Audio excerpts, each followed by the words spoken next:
You're listening to the Visually Stunning Movie Podcast, the place to come for movie reviews, along with some extra fun talk about movie-related topics like box office and awards.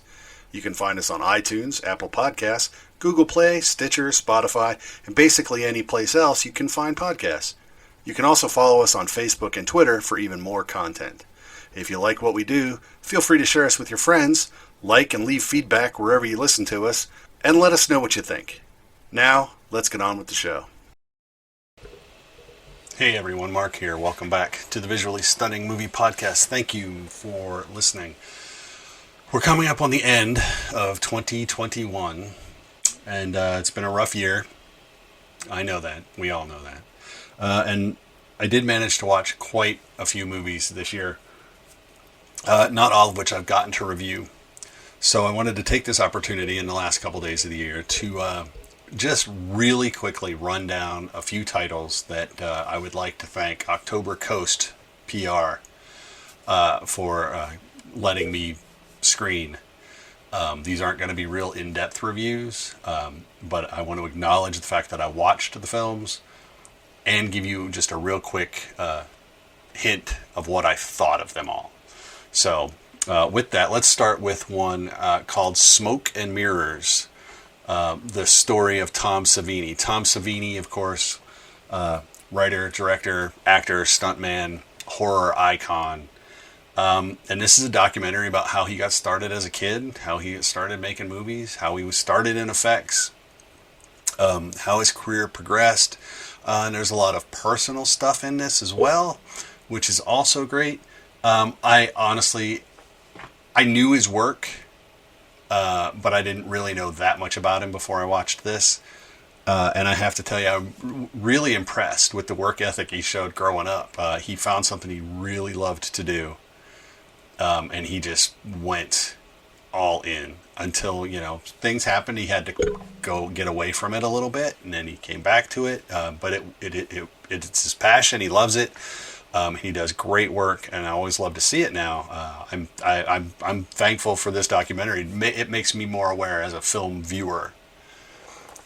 Forget criticism, just as a film viewer of a lot of special effects type stuff, much less his contributions to that aspect of films that we all kind of love. It is directed by Jason Baker, and really quick, let me not lie to you. From Wild Eye Releasing. It's just a really cool look at a guy who has done a lot for his part of the industry. Whatever part he's in, he goes out of his way to make a contribution, and it's really great, and I really did appreciate this one. The next one is about as far from a documentary about a horror movie icon as you can get. And it is called Bigfoot Famous. Bigfoot Famous is from Gravitas Ventures.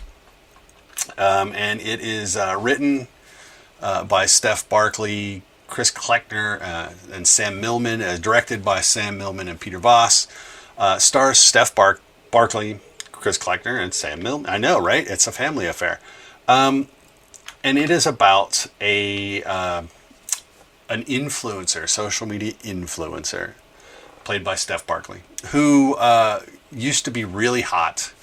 And then, of course, tastes change, time changes, time passes, and not quite as hot in the viral sense as she once was. But when the opportunity arises, or rather, when a viral video purporting to be of Bigfoot appears, she gets a wonderful idea that she should do a collaboration video with Bigfoot, which sounds ridiculous. I know.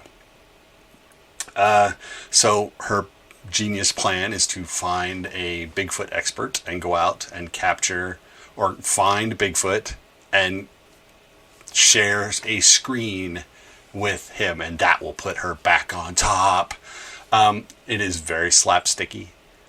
We play the Bigfoot subculture for laughs, which, if you've watched it, there are the various serious Sasquatch / Bigfoot people, and then there are the not so serious Sasquatch / Bigfoot people.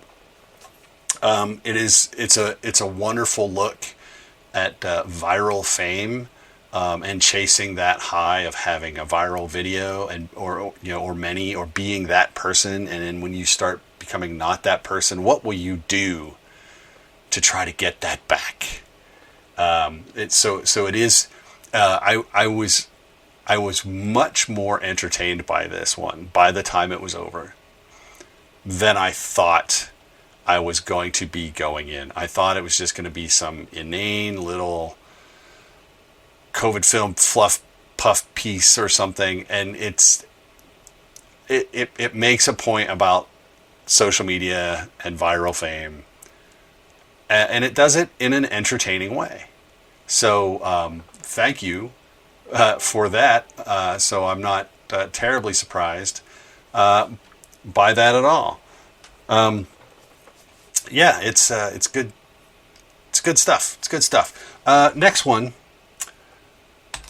is as far as from both of those films as you can get. So now we have three completely just not aligned films at all. This one is called Red Pill, and it written and directed by Tanya Pinkins, starring the great Ruben Blades, Catherine Curtin, Catherine Irby, Tim Halverson, and what it is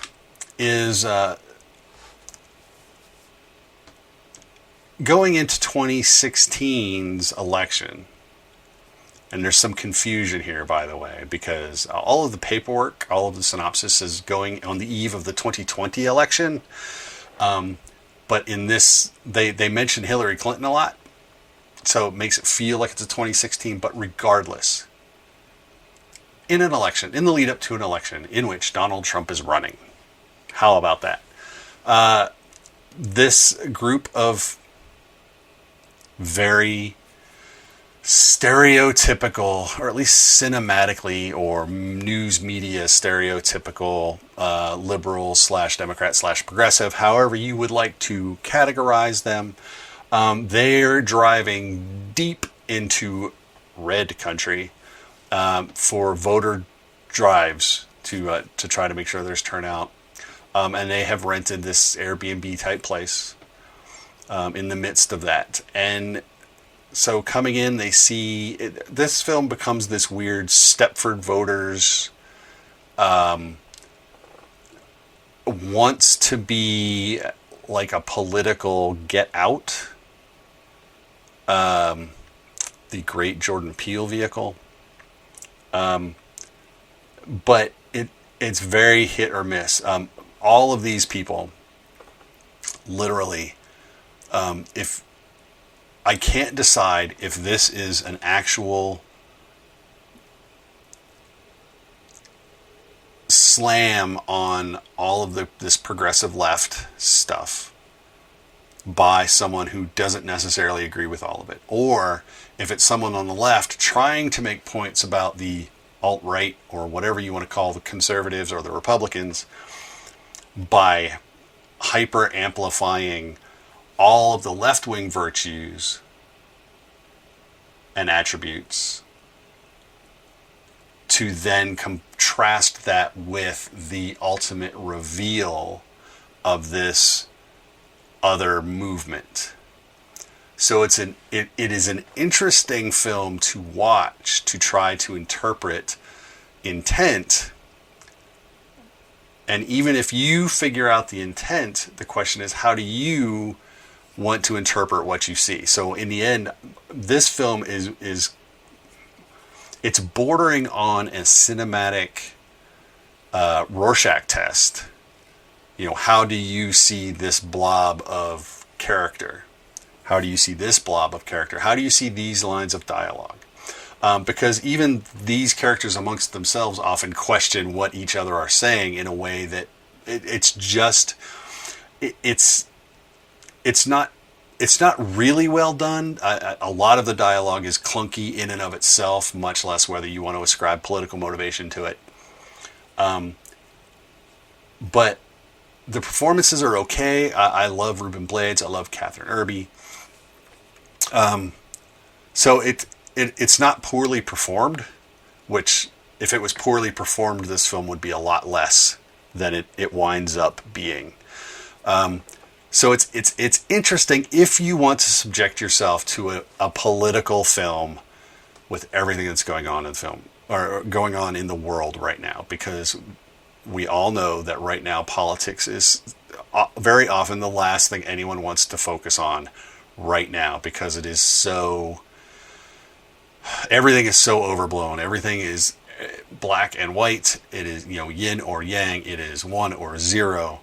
It is all or none. And this is one of those films that is basically all or none, depending on which side of that equation you find yourself or these characters find themselves. So it's an interesting watch if you're in the mood to think about film that way.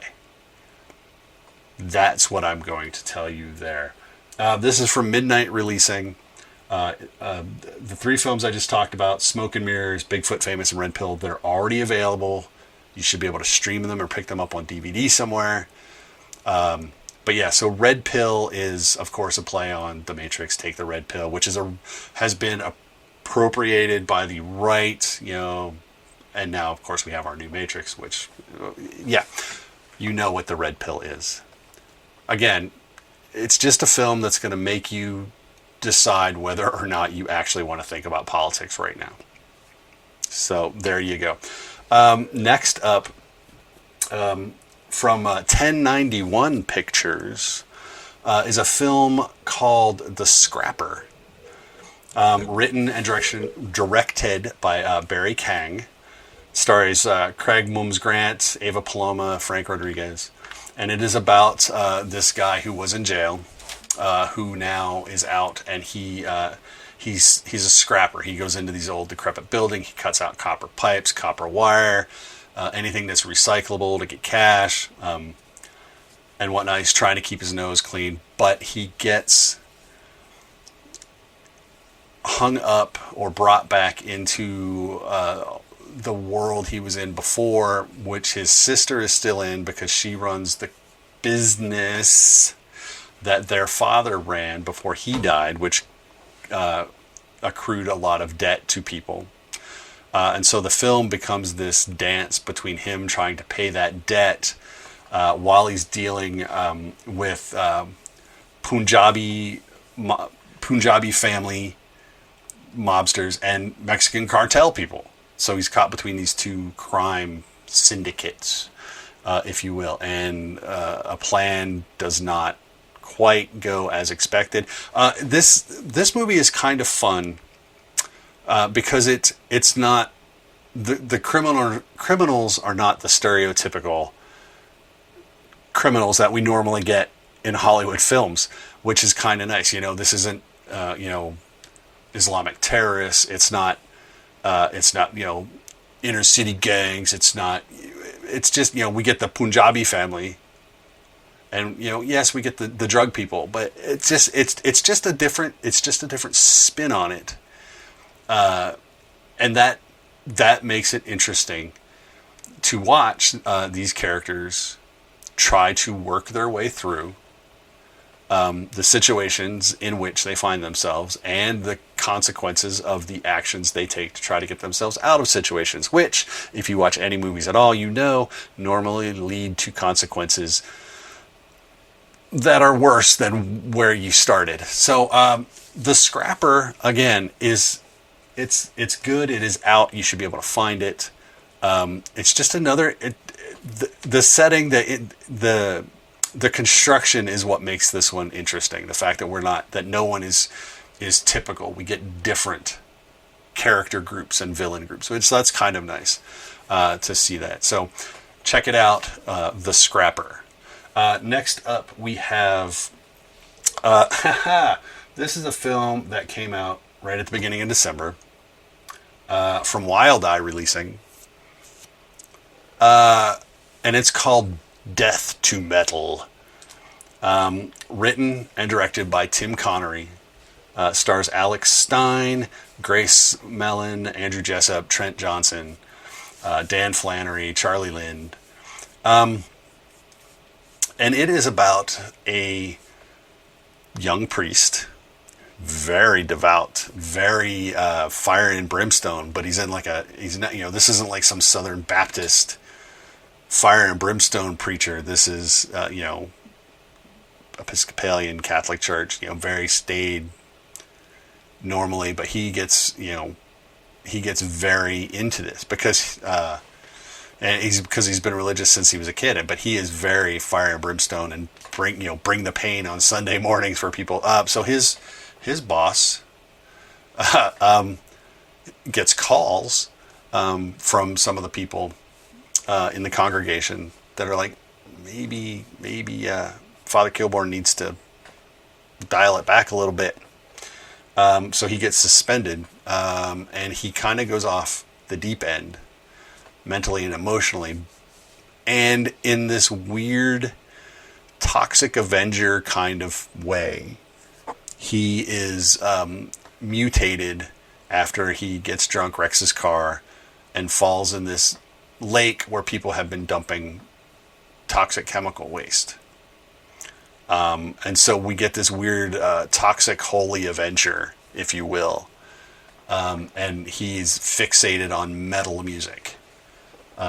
Because he just is. And of course the subcult group in this area is all these metalheads, death metal stuff. And so he goes on a killing spree to save their souls and wipe clean the earth. He is God's voice. So in a lot of ways it's very silly. But it is silly in a fun way, even though Father Kilborn is that character, he's very robust. He doesn't joke with anyone. He is very to the point in his killing of all these metalheads.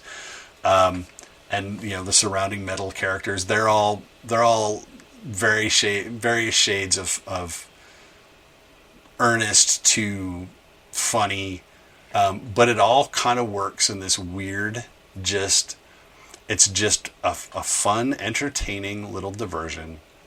It's a little over an hour long, and it just works out okay, as long as don't take it too seriously. But it's just another one of those films that's just kind of fun to sit through once it gets going.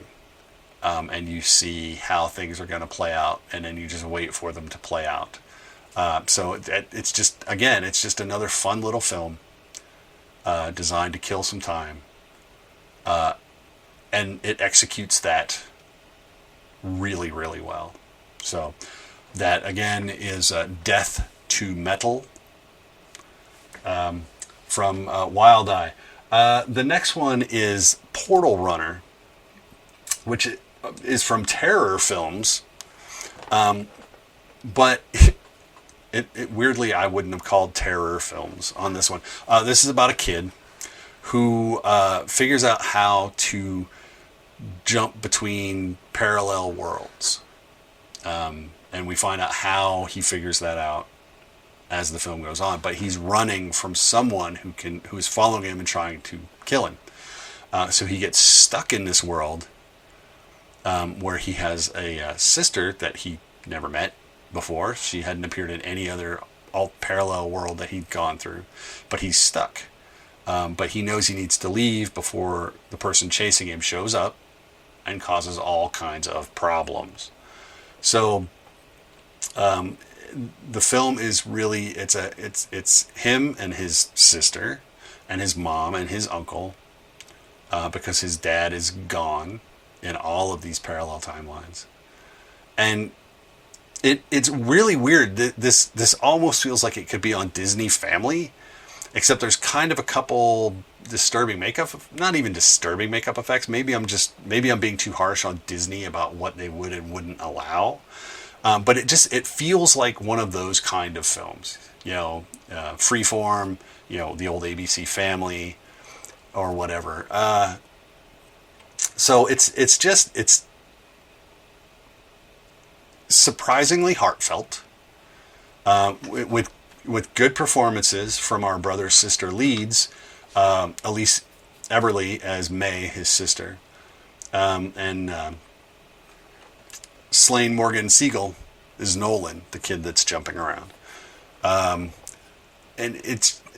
their performances ground the film and the family, and it just, again, it's just one of those films that just surprisingly seems kind of silly, and yet manages to not veer off so far that you can't enjoy it. So kudos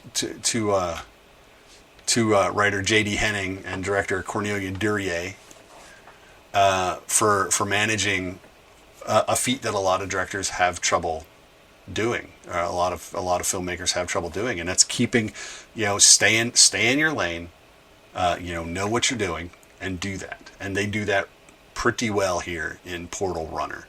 So, the last film I want to talk about, and again, thank you to October Coast PR for giving me the chance to watch this. It actually comes out today, December 28th. And it is called An Exquisite Meal.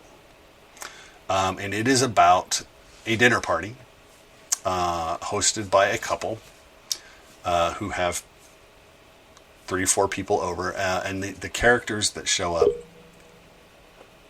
are, I want to say they're unique, but I'm probably going to undo that entire statement here in a second as I talk further. This film, everyone is an archetype in that something is going on, because the husband, who's the host, is cooking, and he launches into this very elaborate description of the exquisite meal that I've prepared for you this evening. And it just sounds incredibly pompous. And then his wife is, she's a certain way. One of the friends, a couple shows up who are fighting. They're not as happy as this perfect couple who they're having dinner with. A random guy shows up and says, I'm here for the party. And they're like, are you such and so's friend? He's like, yeah, I'm such and so's friend. But he's in there and he's looking around. We don't know why. That person shows up who, when introduced to the person who is supposedly her friend, looks, I don't remember you, but I'm going to play along. And then another person shows up, a French philosophy professor, who launches into all of these stereotypical philosophical debates that you normally get at a dinner party. So this dinner party is it's a satire of every cinematic dinner party you've ever seen, as people talk about any topic under the sun, but there's also a mystery element as to what's going on, what's really for dinner, who exactly are all these people. So it's just much like Red Pill was this weird Rorschach test of personal views. This one isn't quite about political views. It's more of like, how do you view the dinner party? Is our dinner party something we should have more of, and it's just, blah, blah, blah, blah, blah? Or are dinner parties this kind of opportunity for people to try to exaggerate themselves and their own importance? And do we do that on a daily basis? Do we try to make our own normal lives sound more important than they are in order to puff up our own social standing? So you get to the end of the film, and the end is a little cockeyed, I'll be honest, on this one. But watching all of these weird Mad Lib copy-paste characters go through the motions of dinner party is actually really enthralling in a lot of ways, because you're just like, someone has to say that this is all bullshit, right? So someone has to say it, but no one ever does. And so it's just like, why do we not throw the bullshit flag, if you will, when that happens, when it's so clearly bullshit.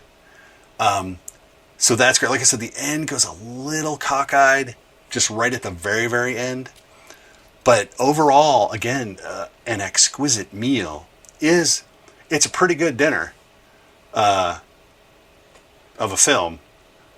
So again, I can recommend that you watch An Exquisite Meal, written and directed by Robert Bruce Carter.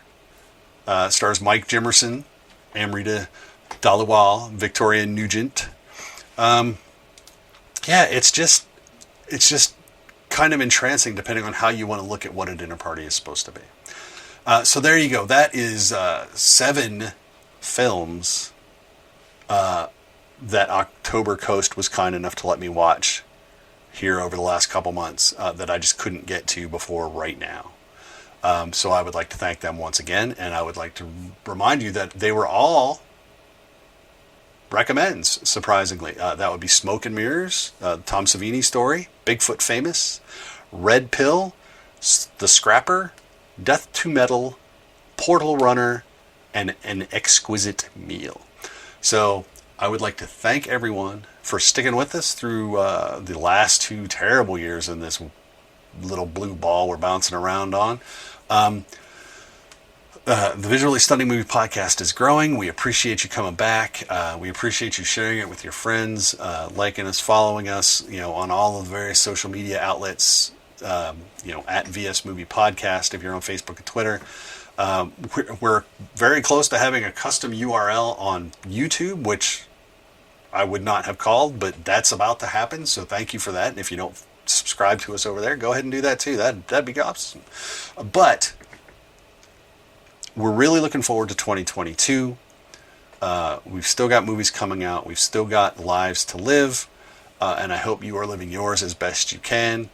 But until we come back in a couple of weeks with some more films, stay safe, be good, have a good time. Thank you for listening, and we will talk to you later. Bye-bye.